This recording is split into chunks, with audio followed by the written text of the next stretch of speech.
Traders mind அன்பர்களுக்கு சிறப்பு வணக்கம். நம்ம டிஸ்க்ளைமர் எடுத்துக்கிறோம். நம்ம செபி ரிஜிஸ்டர் அட்வைஸரோ ஆர்ஐஓ கிடையாது. நம்ம இங்கே பேசக்கூடியது எல்லாமே தகவலாக மாத்திரமே பார்க்கப்படணும். இது யாருக்கும் முதலீடு சம்பந்தமாகவோ பங்குகளை வாங்கவோ விற்கவோ ஆலோசனை கொடுக்கப்படலை. எல்லா தொழிலையும் ரிஸ்க் இருக்கும். ரிஸ்க்கை புரிஞ்சுட்டு எச்சரிக்கையோட தொழில் செய்யும்போது எல்லாமே நல்லாயிருக்கும்.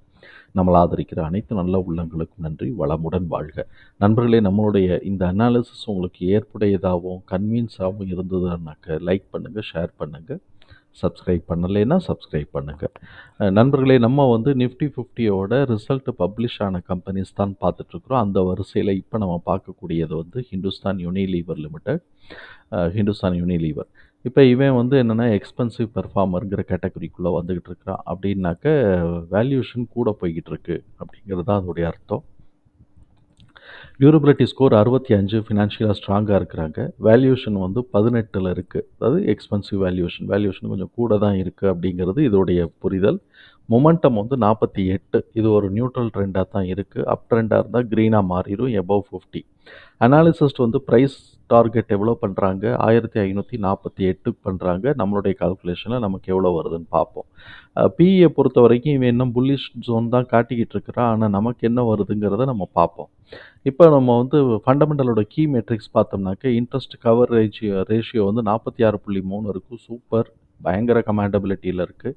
கரண்ட் ரேஷியோ 1.7 இருக்குது. ஆப்டிமம் லெவலில் இருக்குது. ஆர்ஓசிஇ அண்ட் ஆர்ஓஇ ரெண்டுமே எபவ் 20ல் இருக்குது. ஸோ இப்போ ரிட்டர்னும் நல்லா பேலன்ஸ்டாகவும் நல்லா பெர்ஃபார்மன்ஸஸாகவும் இருக்குது. கடன் இல்லை. இப்போ வந்து பிஇ பார்த்தோம்னா 53 இருக்குது. அதே மாதிரி பிபி 10 இருக்குது. ஸோ இப்போ இது நம்ம 25 தான் நம்ம சொல்லுவோம், இது 5 தான் நம்ம சொல்லுவோம். 50%க்கு மேலே ரெண்டுத்துலேயுமே குறைஞ்சா தான் அது நம்மளுடைய மேக்ஸிமம் லிமிட்டுக்கு வரும். அதுக்கு கீழே வந்தால் தான் பை லிமிட்டுக்கே வரும். ஸோ இப்போ இந்த இது வந்துட்டு கரெக்ஷன் வந்துட்டு போகட்டும். இப்போ ஆனுவல் இபிஎஸ் வந்து 1 இயர் ஃபார்வர்டு ஆனுவல் இபிஎஸ் 47.1 இருக்குது. இங்கே ஃபோர்காஸ்டர்ஸ் வந்து சர்ப்ரைஸ் -14 எதிர்பார்க்குறாங்க. இப்போ நமக்கு வந்து இருக்கக்கூடிய ஆப்ஷன்ஸ்லாம் பார்ப்போம்.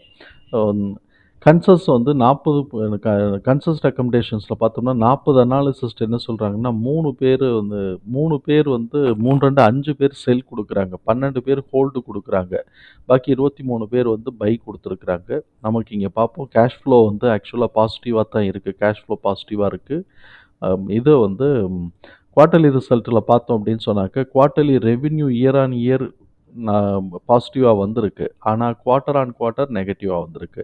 அதே மாதிரி குவார்ட்டர்லி நெட் ப்ராஃபிட் வந்து பார்த்தோம்னா இயர் ஆன் இயர் கம்மியாக இருக்குது. ஆனால் குவார்ட்டர் ஆன் குவார்ட்டர் கூட இருக்குது. இப்போ இவனோட இது வந்து டிடிஎம் வந்து இபிஎஸ் டிடிஎம் 43.7 வருது. புக் வேல்யூ 218 இருக்குது. ஸோ இப்போ இவன் 10, 11ன்னு எடுத்துக்கிட்டு இருக்கிறான். நம்ம வந்து இதெல்லாத்தையும் ஃபீட் பண்ணுவோம். அதுக்கு முன்னாடி நமக்கு இங்கே இது பாசிட்டிவ் நெகட்டிவ்ஸ் எல்லாத்தையுமே நம்ம பார்த்துட்டோம். இது வந்து நியூட்ரல் ட்ரெண்டில் தான் இருக்குது. எஃப்ஐஎஸ் என்ன பண்ணி வச்சுருக்கிறாங்க, கொஞ்சம் குறைச்சி வச்சுருக்கிறாங்க. எஃப்ஐஎஸ் வந்து 13.65லேருந்து 12.67 குறைச்சிருக்கிறாங்க. அப்போ 1% குறைச்சிருக்கிறாங்க. அதுக்கு ஈக்குவலாக டிஐஏ வந்து இங்கே ஏற்றி வச்சுட்டாங்க. அந்த 0.25% வந்து டிஐஏ வந்து ஏற்றி வச்சுட்டாங்க. ஸோ இப்போ இதெல்லாம் பேலன்ஸ் ஆகலை. பட் எனிவே இது இருக்குதுன்னு வச்சுக்குவோம். ஸோ இப்போ இந்த இபிஎஸ் டேட்டாலாம் தூக்கி நான் எக்ஸலில் போட்டேன். எக்ஸலில் போட்டதுக்கு வந்து நான் வந்து 2064 வந்து லோ ப்ரைஸ் எடுத்திருக்கிறேன்.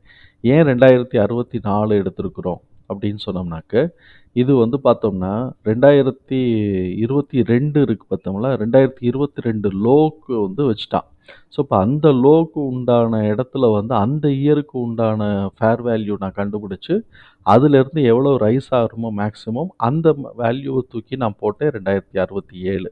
ஒவ்வொரு ஸ்டாக்குக்கும் ஒரு மாதிரி போட்டால் தான் அக்செப்ட் ஆகுது. ஸோ இப்போ இப்படி இந்த மாதிரி வந்துச்சு அப்படின்னு சொன்னாக்க, இப்போ வந்து இவனோட இபிஎஸ் டிடிஎம் 43.8 நம்ம பார்த்துட்டோம். இப்போ நெக்ஸ்ட் குவார்ட்டருக்கு என்ன சான்சஸ் இருக்குது அப்படின்னு சொன்னாக்க 10.95க்கு சான்சஸ் இருக்குதுன்னு சொல்கிறாங்க. நமக்கு டிடிஎம்மாக வருது. நெக்ஸ்ட் குவார்ட்டர் இபிஎஸோட டிடிஎம் குவார்ட்டர்லி இபிஎஸோட டிடிஎம் வந்து 10.95 வருது. அந்த வகையில் பார்த்தோம்னா 2296. இப்போ ஏறிட்டான் அவன். 2296 ஏறிட்டானா, 2300 ஏறிட்டான், 2389 ஏறிட்டான். சரி, அப்போ அவன் இதை 2300 கூடவே ஒரு 80 ரூபா ஏறிட்டான்னு வச்சுக்குவோம். குமுலேட்டிவ் வந்து இதுவரைக்கும் எடுத்த இந்த 43 இருக்கு பார்த்தீங்களா? அது 43.8க்கு வந்து 2528 போகணும். அப்ப 2528 போகணும் அப்படின்னு சொன்னாக்க, இது வந்து 2528 போட்டிருக்கிறோம். ஸோ, இப்ப 2528லேருந்து 45 25ன்னு வந்துருச்சு. 45 இது வந்து 45. ஸோ, இப்போ 2528லேருந்து 2545 போகணும். ஏன் 2545 அப்படின்னு சொன்னாக்க, ஆனுவல் எஸ்டிமேஷன் இபிஎஸ் எஸ்டிமேஷன் 47 எடுக்கிறாங்க குடுத்துருக்குறாங்க அனாலிசிஸ்ட். ஸோ, அப்போ அதுக்கு உண்டான மேக்ஸிமம்னா 2545க்கு போறதுக்கு வாய்ப்பு இருக்கு. டிடிஎம்மை மாத்திரம் கவர் பண்ணாங்கன்னா 2528க்கு கேப் இருக்கு. இப்ப நமக்கு வந்து என்னன்னா, அடுத்த குவார்ட்டர் அதுக்கு அடுத்த குவார்ட்டர் நல்லா வந்தா தான் இது போகும். இல்லாட்டி சும்மாவாவது ஏத்தி வச்சுட்டு திருப்பி இறக்கலாம். அது மாரி பண்ணலாம்.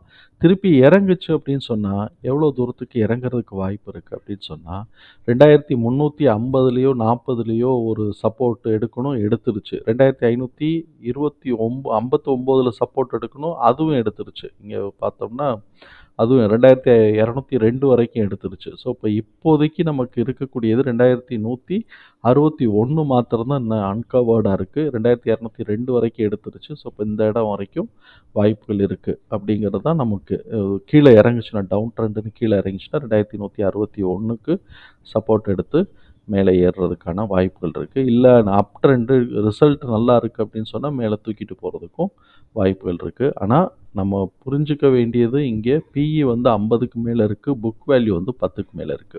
இதுதான். இது வந்து நமக்கு இந்த பாட்டில் நெக்குங்கிறதுனால தான் மேலே ஏறும் அப்படிங்கிற ஸ்கோப் இருந்தா கூட அத நம்ம யோசிக்க வைக்கிது. ஸோ, இப்போ இந்த மாரி இருக்கு. இத நம்ம மார்க் பண்ணி வச்சுக்கிட்டோம். அதனால நம்ம கொஞ்சம் வெயிட் பண்ணி வாங்கலாங்கிறது தான் நம்மளுடைய புரிதல். தகவல் நமக்கு பயனுள்ளதா இருந்ததுன்னா, சங்கருக்கு ரொம்ப சந்தோஷம் தான். நம்மள ஆதரிக்கிற அனைத்து நல்ல உள்ளங்களுக்கும் நன்றி. வளமுடன் வாழ்க.